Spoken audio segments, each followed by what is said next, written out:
Okay, and we're back at it. So, we're now on slide 11, and we're talking about paragraph 85(1)(e)(2). And so paragraph 85(1)(e)(2) is an anti-avoidance rule, and it's intended to prevent people from using subsection 85(1) to effect an indirect transfer of property to people on a tax deferred basis. And so we've looked at some variants of this in other problems, but the idea here is that but for this rule, I mean, people would be able to never pay tax on death and income split like crazy. So it's a relatively important rule. The way paragraph 85(1)(e)(2) works, well, it applies where the fair market value of property transferred to a corporation under subsection 85(1) is greater than the fair market value of the consideration received on the transfer, and the elected amount, it's greater than the consideration received and the elected amount, and it's reasonable to conclude that some part of the benefit created by the shortfall of consideration was a benefit that the transferor intended to confer on a related person. However, paragraph 85(1)(e)(2) does not apply where the person on whom the benefit is conferred is a wholly owned corporation of the taxpayer, as defined in subsection 85(1)(3). Basically, a wholly owned corporation is a corporation where the transferor is the sole common shareholder of the corporation. So it's pretty much exactly what you would expect. So what this means is that, again, in essence, if the transferor is the sole shareholder or sole common shareholder, paragraph 85(1)(e)(2) is never going to be relevant, and we don't care.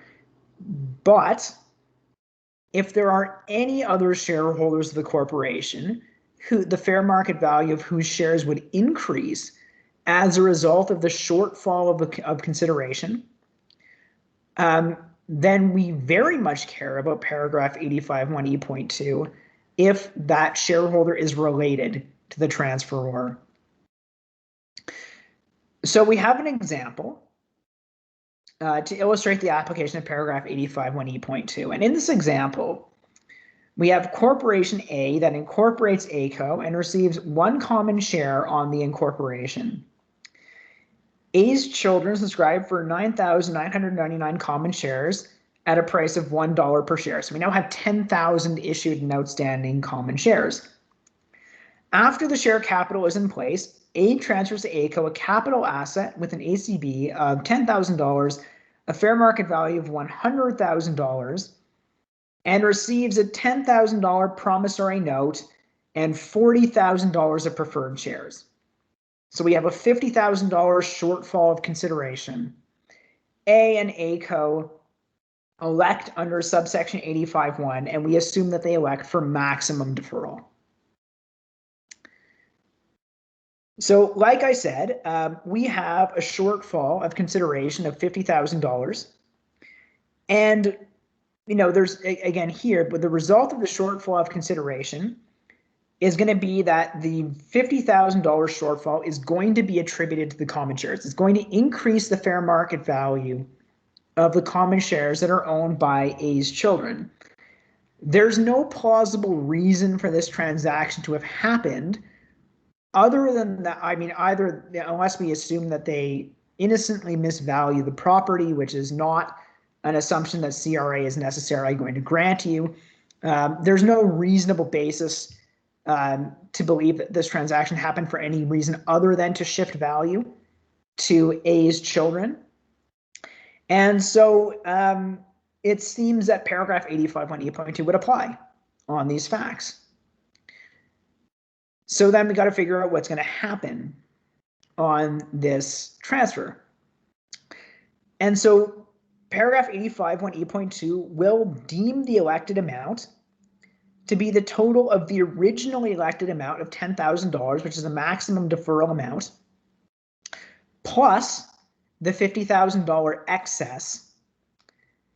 So now A and ACO are going to be deemed to have an elected amount of $60,000, and A will realize a capital gain of $50,000. And so as a result, ACO is going to have a cost in the asset of $60,000 as well. But now there's a catch for individual A. Paragraph 85(1)(e)(2) and the new deemed elected amount do not apply for the purposes of paragraphs G and H. So there's no corresponding adjustment to the ACB of A's preferred shares of ACO. So A is going to get no credit in terms of tax cost and is still going to have an accrued gain of $40,000 on the preferred shares. That's going to end up being realized later. And so the result is that A is going to accelerate 5/9 of the tax that would have been deferred had A done this properly. ACO is still going to be subject to tax on the $40,000 accrued gain in the asset transferred to ACO. The ACO children are still going to have a future capital gain on the disposition of their ACO shares of $50,000. They don't get any adjustment to ACB. And again, our individual is still going to have no ACB in their $40,000 of preferred shares of ACO. So again, this is a pretty bad all-around result because the effect is going to be at least double tax and potentially triple tax.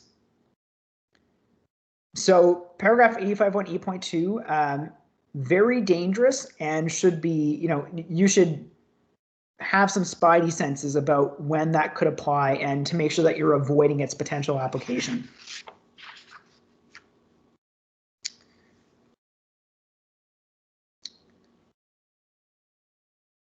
So is everybody okay with that?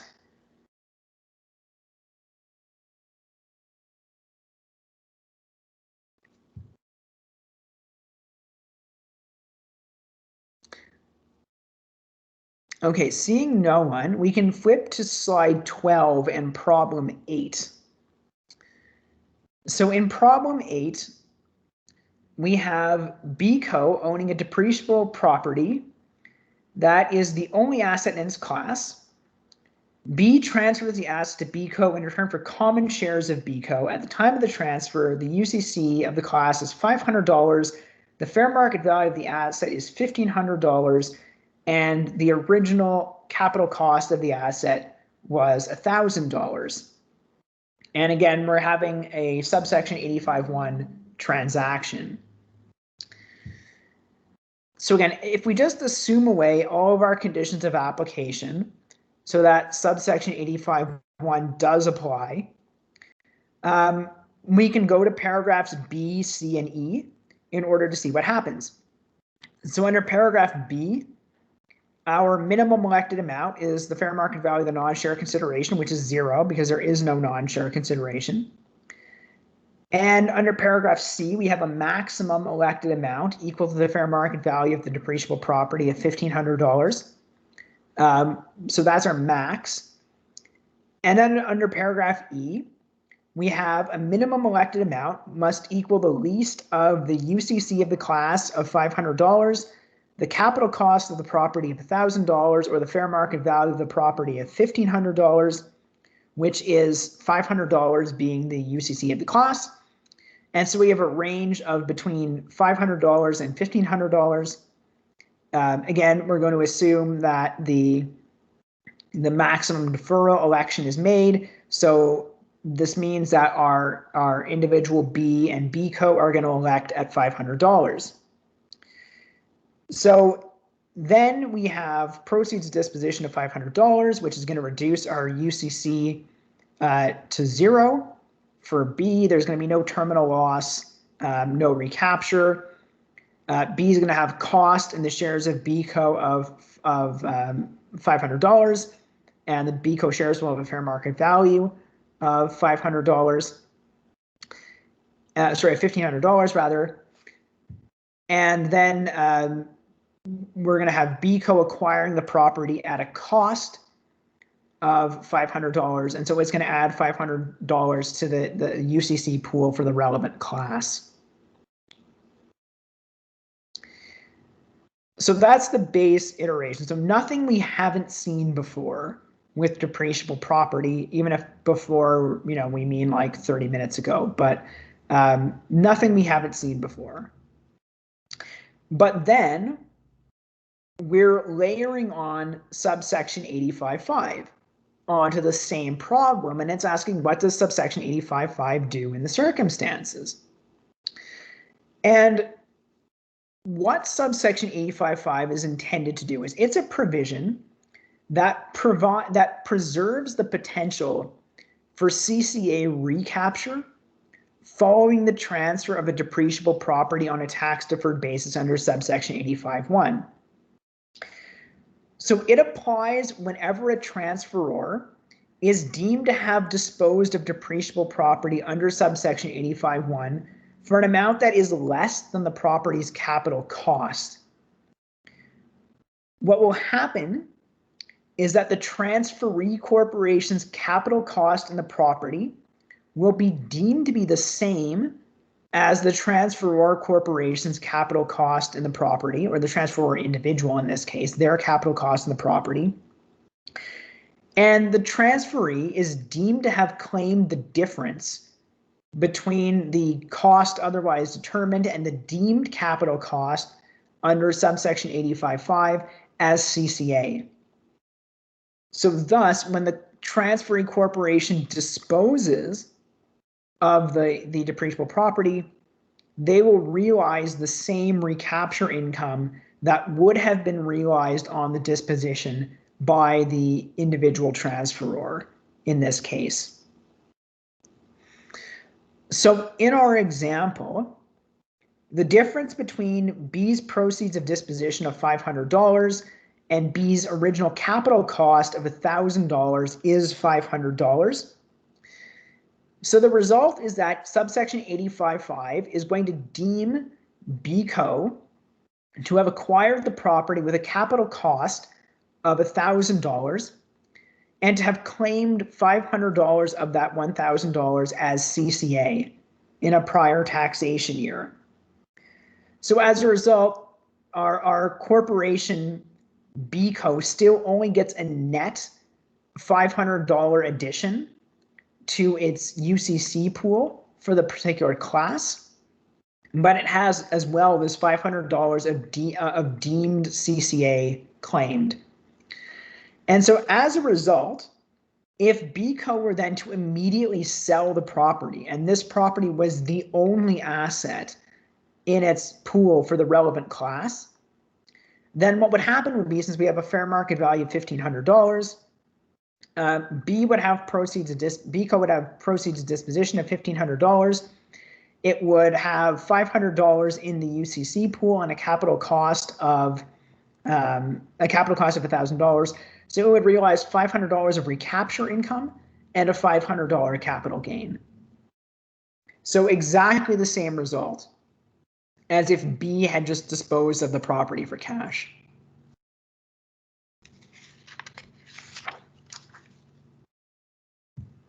So is everyone okay there?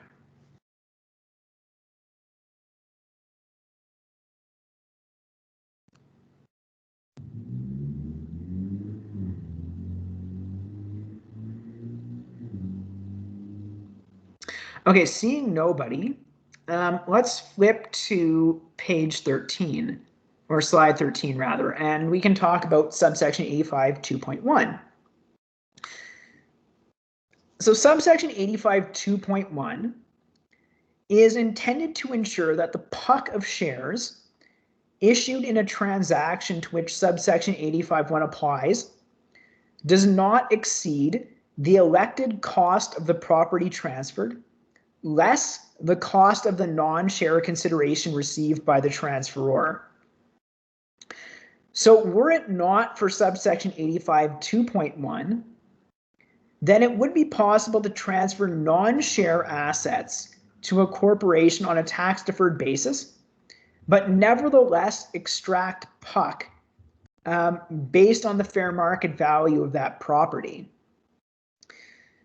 And so this is consistent with our principle that if we're going to create stated capital on a non-share transfer to a corporation, we expect people are going to pay for that stated capital. Like there's going to be a taxable transaction if they're going to get stated capital. And here we have a puck grind under subsection 85 2.1 to make sure that they're not getting puck that they haven't paid tax on. And so we do have a question in the handout in problem 9 asking, how does subsection 85 2.1 interact with subsections 84.1, 15.1, and 84.1? So starting with section 84.1, subsection 85 2.1 does not apply to a transaction if section 84.1 applies to the transaction. So subsection 85 2.1 usually does not apply on a transfer of shares from one corporation to another if the corporations would be connected after the transfer, unless one or more conditions of subsection 84.11 is not satisfied.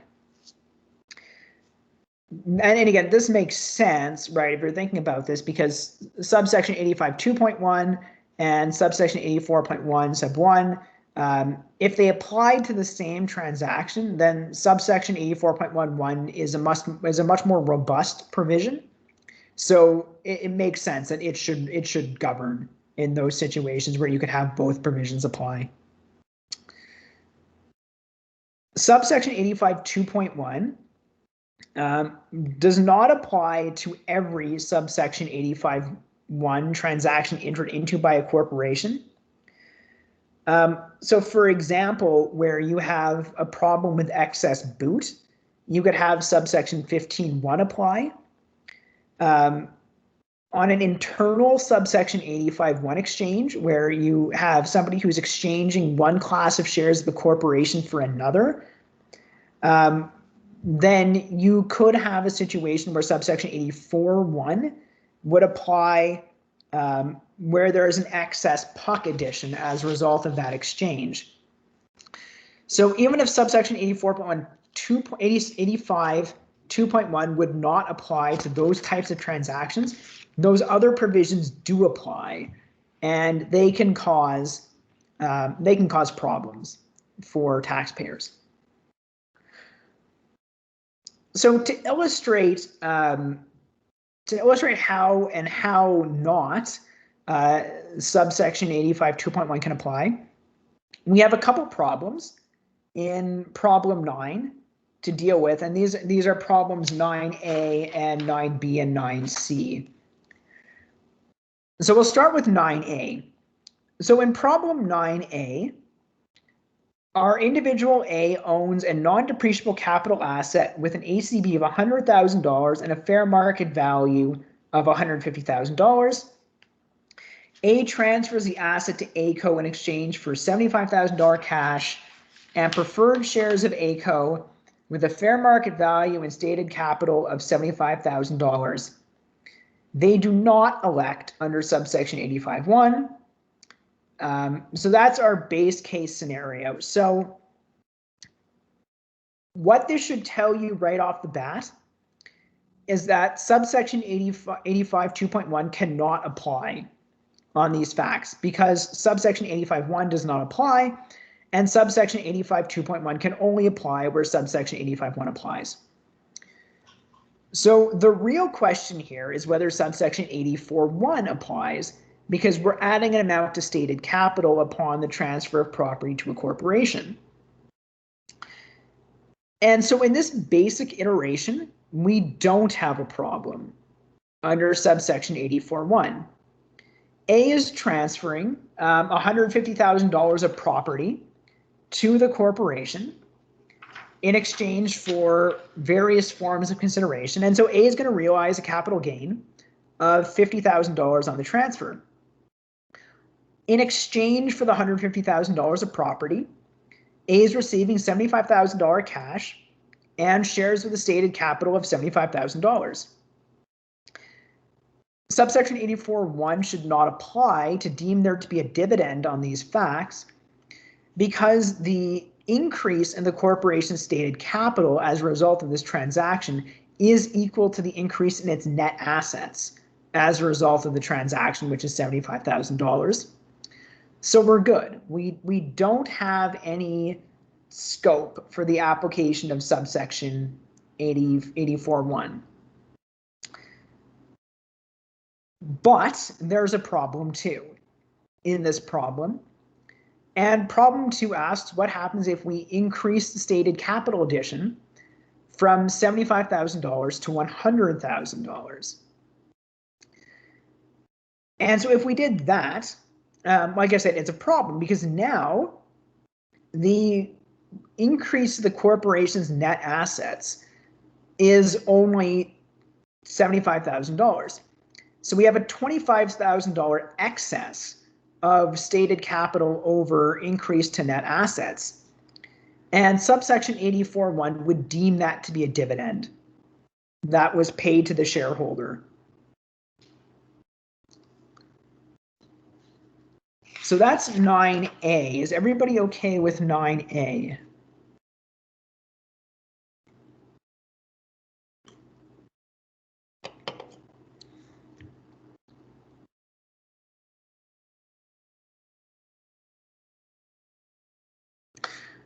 Okay, problem 9B then. So in problem 9B,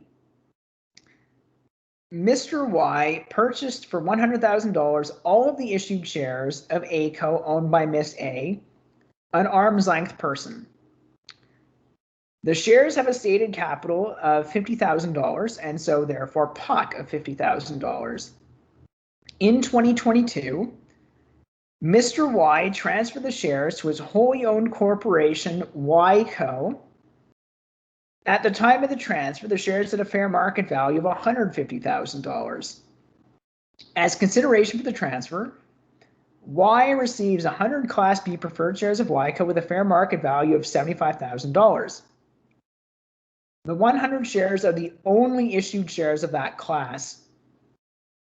YCO also assumes a $75,000 debt that Y owes the Bank of Montreal on a personal line of credit. Because of the assumption of the debt, only $75,000 is added to the stated capital account of the Class B shares for corporate law purposes.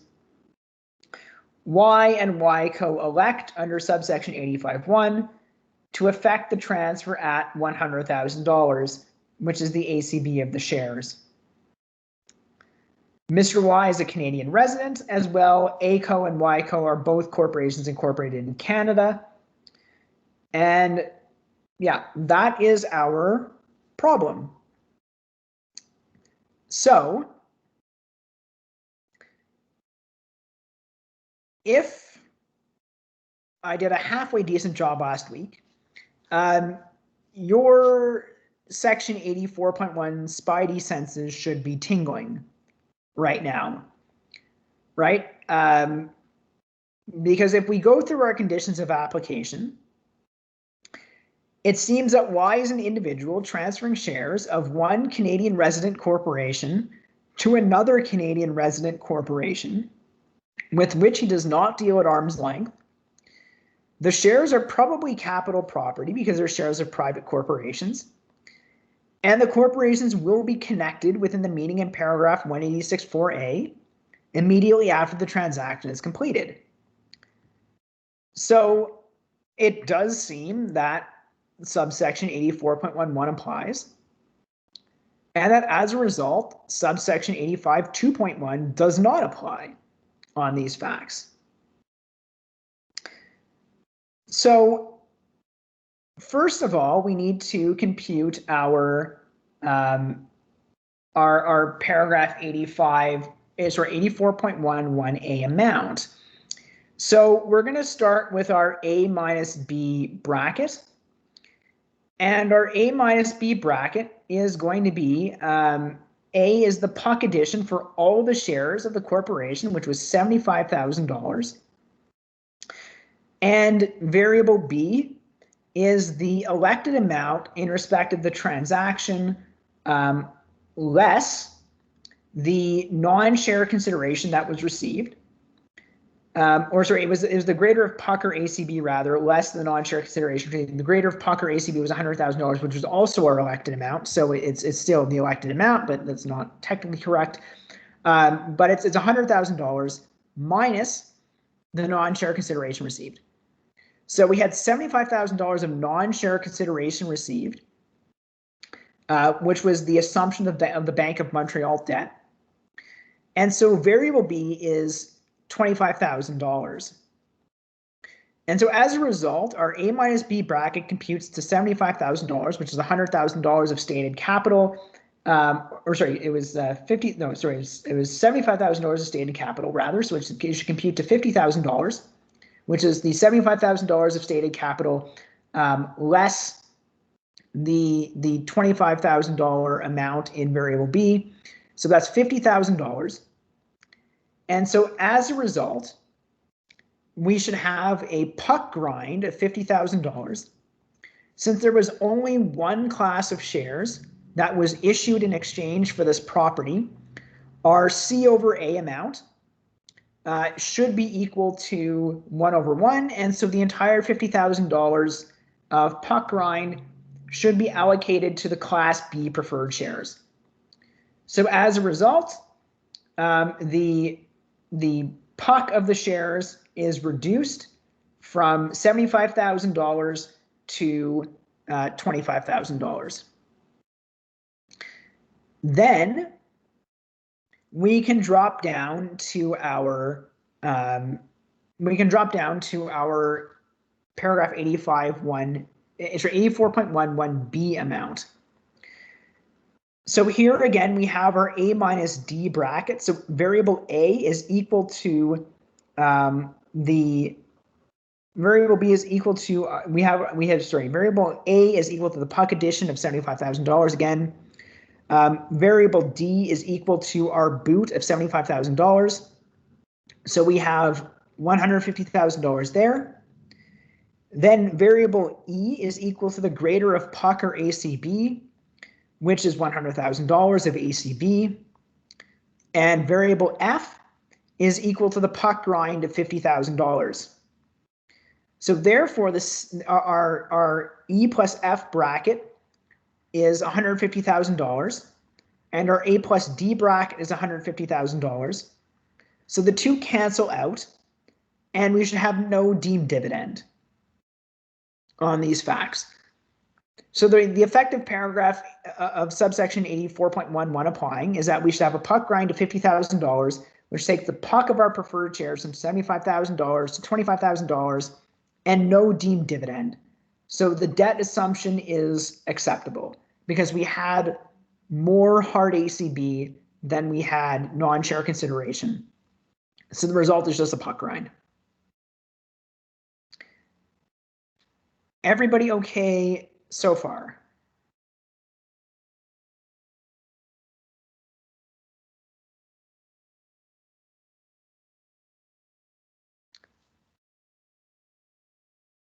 Okay. Seeing nobody, we can then do the second iteration. So what in our second iteration, it's the exact same facts as before, but now individual Y is receiving $125,000 cash and 100 Class B preferred shares of YCO with fair market value and stated capital of $25,000. So here again, all of our conditions of section 84.1 are satisfied.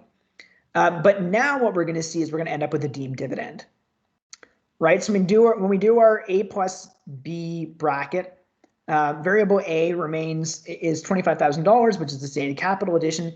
Variable B is 0 now because we had our elected amount, or the greater of our ACB and paid up capital of $100,000 is exceeded by the non-share consideration received. So variable B is 0. So our A minus B bracket computes to $25,000. That's our puck grind. C over A remains 1 over 1. And so the $25,000 of puck grind gets allocated to the Class B preferred shares of YCO. Then we can drop down to paragraph 84.11b. And our A plus D bracket, again, is $150,000. In this case, it's $125,000 of cash in variable D, plus $25,000 of puck addition in variable A, so $150,000. And then our E plus F bracket is, again, it's the $125,000 of, E plus F bracket. E is the $100,000, which is the greater of puck or ACB, and variable F is the puck grind of $25,000. So that bracket only computes out to $125,000. And so now we have $150,000 less $125,000, and we have a deemed dividend of $25,000. So the effect of paragraph 80 of subsection 84.11 applying is that we have a $25,000 puck grind to the Class B preferred shares and a $25,000 deemed dividend to our individual B.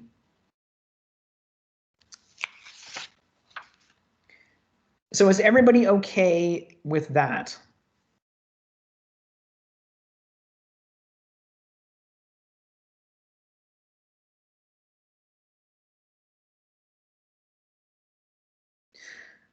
Okay, again, seeing no questions, we can go to problem 9C.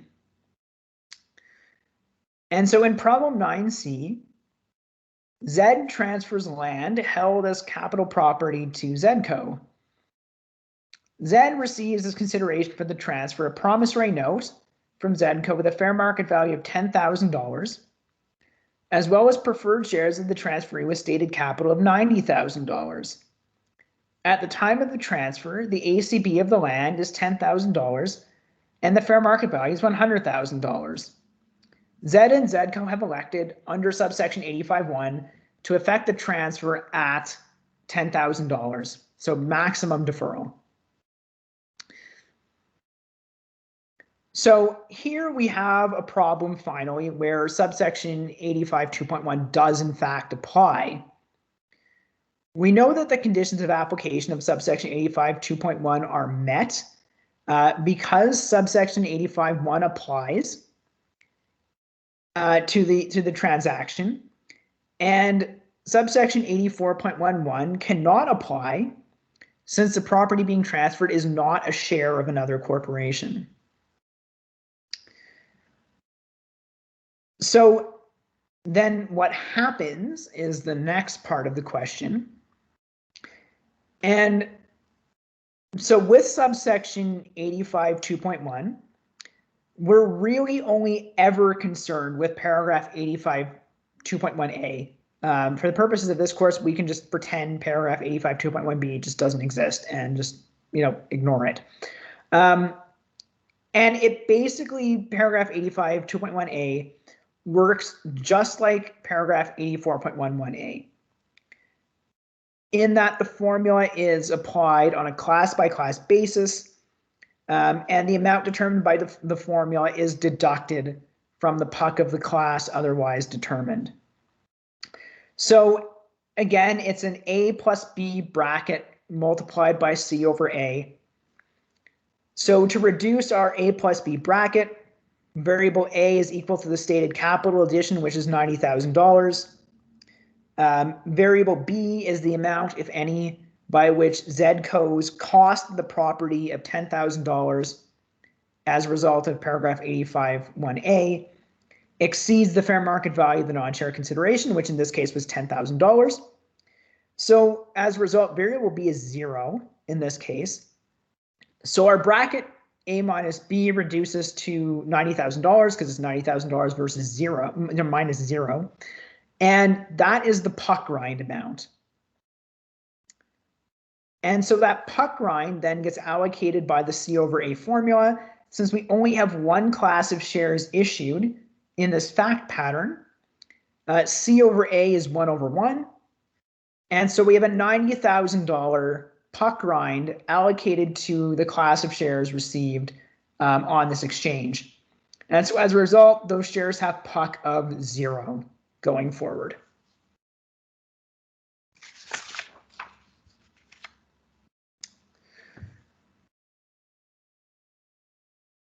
Okay, so is everybody all right there?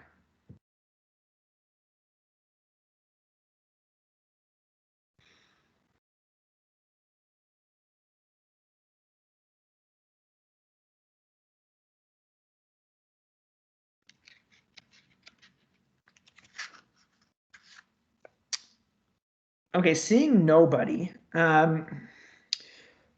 we're actually at a really good break point because I don't think I can finish the next slide in 8 minutes. So why don't we end it here for today? I'm going to stop recording.